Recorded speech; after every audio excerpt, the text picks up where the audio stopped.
Hey guys, so you've been thinking about selling your home, you've been thinking about buying a home, but everybody at the water cooler at work is telling you this is a bubble about to burst. Is it true?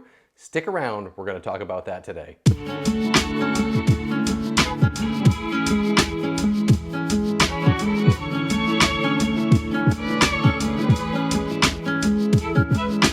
Hey guys, welcome back. It is your realtor Nick Isgro with eXp Realty here in Central Maine. As you know, on this channel we cover all things real estate here in the state of Maine, particularly in the Central Maine area. If that's of value to you and adds some kind of improvement to your process in real estate, please do go ahead and hit the like on this video, hit the subscribe button, knock that little alarm bell, and you will be notified every time new videos come out in the future. As I said at the beginning, today we are going to analyze the big question everyone's asking: is this a big housing bubble? Should we sell now? Should we buy now? Should we wait to do any of these things? Well, we're going to get into that, and I would ask you to stick around to the end because I'm going to wrap this up with a little bit of information and a prediction that a lot of people are not making right now. So starting right in, I'm going to say right on the front end, no, I don't actually think this is a huge bubble about to burst. Hope that didn't burst your bubble. A lot of people are starting to talk about the housing market right now and compare it to what had happened in the early 2000s in the major mortgage crisis, but there are some major differences between what's happening now and what happened then. What's happening now really is, if you look, a matter of supply and demand. We still have extremely limited inventory, and we still have a ton of buyers who are looking for homes on the market. By next week, we're going to have all of the August data, and we will definitely analyze that here on this channel. But for now, we can go off from the month before where we had a month and a half of supply. Back in the early 2000s, during that crisis, there were 12 months of supply on the market. So that gives you a little bit of a sense of where we are. When we say we have limited inventory, we have limited inventory, and there's not enough to actually meet the demand that is out there. You may be hearing on the radio or on the morning news programs that buying demand has softened a little bit in the last few weeks. Well, that's actually true. What they're not telling you is that this is actually a seasonal trend. People are getting ready, they're getting to the end of the summer, they're enjoying their last moments at camp, on vacation, kids are going back to school, families don't want to move until the kids are settled in the school and everything is up and going. I think if you look over previous years, you're going to see a similar trend. Now that we're back into the fall market, we're going to likely see a little bit of an uptick. Drilling back into the statistics on this thing, like I said, right now we have about a month and a half of supply. That means if we were to go through all of the houses that are on the market, not list any more, we would only have about a month and a half worth of supply of houses on the market in order to meet the demand of buyers out there. All of the other buyers would be out of luck. Back in the early 2000s, 2005, 6, 7, we had 12 months of supply. We also had a different problem then, which was the crisis of subprime lending. There were over 300 billion loans that were given in subprime lending. Right now, there's only about 75 billion loans in subprime loans out there. So the market is completely different. At that point, you had a lot of people in the market who should never have gotten the mortgage loans to begin with. They were people who maybe had been unemployed, had lied about the employment status.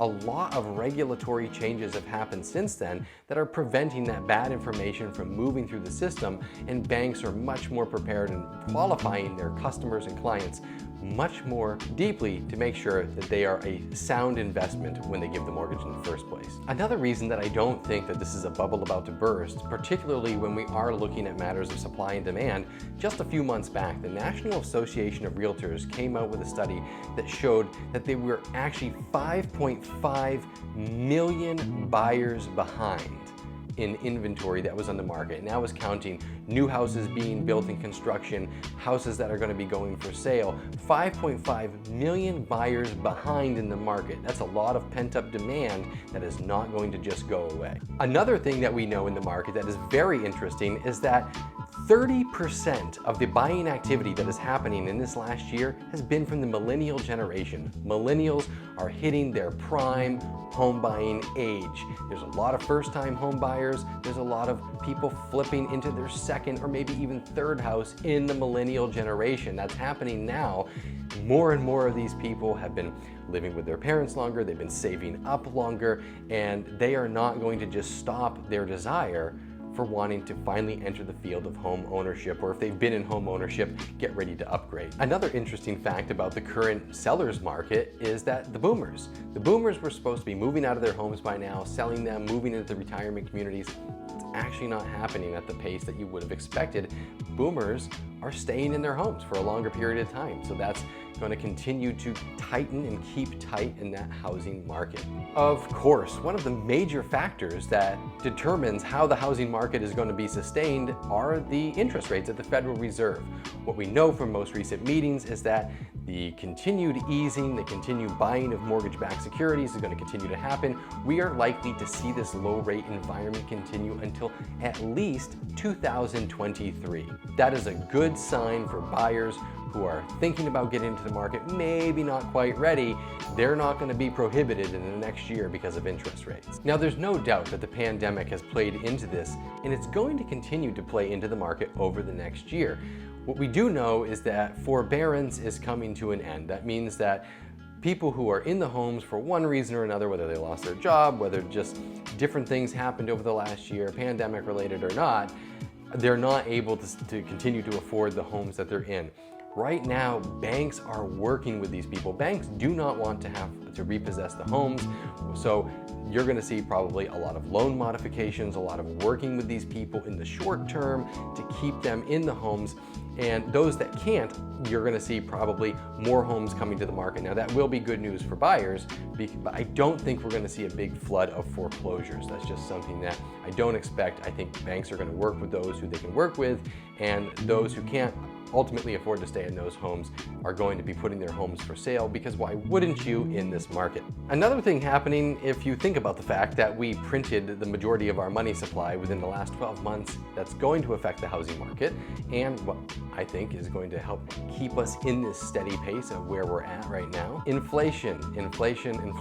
Over the last year, we have seen a lot of activity. You've probably heard about it in the media. Hedge funds are going out and they are buying up homes, buying up rental properties in order to hedge for their clients against inflation. Rental properties still remain one of the most sound fixed investments that you can get out there that's going to have recurring regular income coming in order to offset the inflation in the market. These companies are not going to stop doing that because the money supply issues are still out there. There's still a lot going on, and investment managers know they need to be able to protect the returns for their investors. That's going to take a lot of these houses off the market because, frankly, you're going to continue to see a lot of cash sales. You're going to see these rental properties flip into these portfolios on the sale side. Given all of this data, I think that we're going to continue in a holding pattern. The reality is, I think prices, if anything, are going to stay sideways, or they're going to have a slight uptick, which I actually would expect as we get into September, October, November.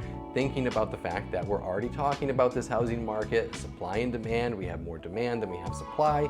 That supply is going to start going down for all of those people who think that they need to take their houses off the market or wait until spring to market your home, which, by the way, is a myth that we talked about in our video last week. If you haven't seen that, Busting Home Selling Myths, go check that out as well. Of course, guys, only time is going to tell, but my big prediction has been and remains that this housing market is going to continue to remain strong over the course of the next year.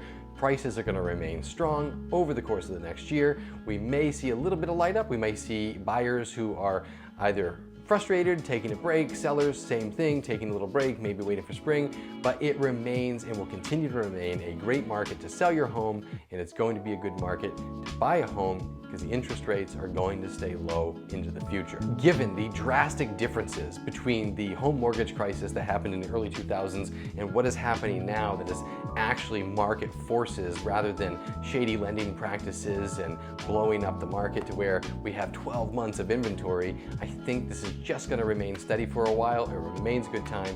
If you guys are in the market now, or maybe you were in the market, if you've had any experience, what are you hearing out there? Are you hearing water cooler talk about this is the big bubble and it's all going to come crashing down? Or are you getting the same feeling that I'm getting, which is that, you know, things are pretty good in the housing market and things are probably going to remain steady?